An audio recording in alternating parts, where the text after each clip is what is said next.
Welcome to the video, guys. I'm hanging out at the Venetian in Las Vegas. I just snuck in this cabana that I did not pay for. Probably be kicked out any second. We got a flat screen TV in here. I'm gonna show you guys the pool area in just a second. I got a text message from an old friend and he was asking me, where'd you get the concept of time under tension?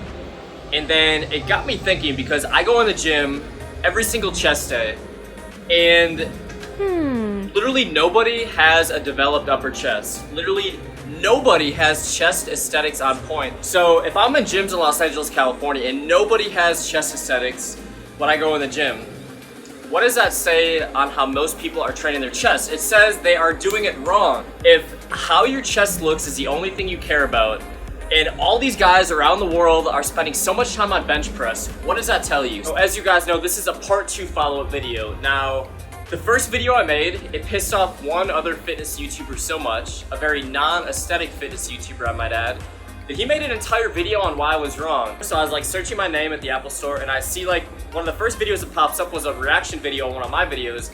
So I was like, oh shit, this guy made an entire video on like why I was wrong, I guess. I didn't even spend 1 second watching it. I didn't even click on it because I don't care what anybody's opinion is on this because I know I'm right. Now, this got me thinking about the concept of time under tension. Now, I actually Googled the strongest man in the world because I wanted to see what his chest looked like. So, I believe his name is Mark Hall. I don't know if he has this, I know he doesn't have the strongest bench press, but I think when you combine his squat, his deadlift, and his bench, he's like the strongest guy in the world. So, he puts up 564 pounds for 8 repetitions, supposedly. So I'm gonna show you a picture of his chest. I'm gonna show you a picture of my chest. I have not bench pressed in a year, and even when I did bench press, it was not my strongest lift. In fact, the bench press compared to the deadlift and the squat and pretty much any other lift, for whatever reason, is my weakest lift. Now, if you look at my chest, so I'll show you a couple pictures from my Instagram. So if you guys are curious, you know, go check out my titties on Instagram.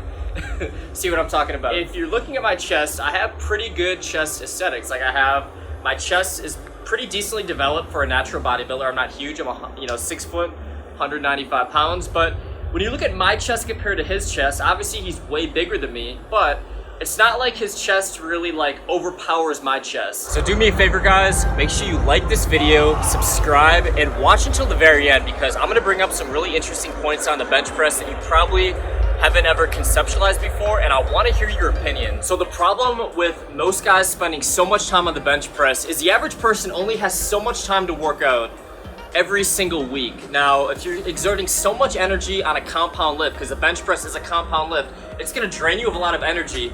You only have so much workout energy to fit into the week to crush your chest and get those chest aesthetics. So the problem with bench pressing is most of you guys are not maximizing time under tension on the pectoral muscles while you're bench pressing. You're stopping here, you're bouncing it, you're ego lifting. It's a lift that you guys are really trying to maximize how much you can lift on. So when you're talking about other lifts, now if you just look at the research, the top chest activation exercises in the world, the dumbbell bench is gonna be #1 for mid chest, the barbell incline is gonna be #1 for upper, and I believe the weighted dip is gonna be #1 for lower.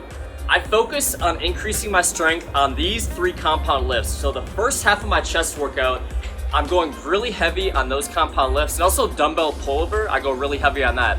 So I'm going really heavy on 4 chest exercises that are actually better activation exercises than the bench press. When I'm going really heavy, slow and controlled on the dumbbell bench, I'm recruiting more muscle fibers throughout my chest than ego lifting on the bench press, like 99% of you guys are doing. When I'm going really heavy on the barbell incline, I'm really isolating my upper chest. When I'm going really heavy on the dumbbell pullover, I'm crushing my upper chest, and then weighted dips is gonna be more lower chest.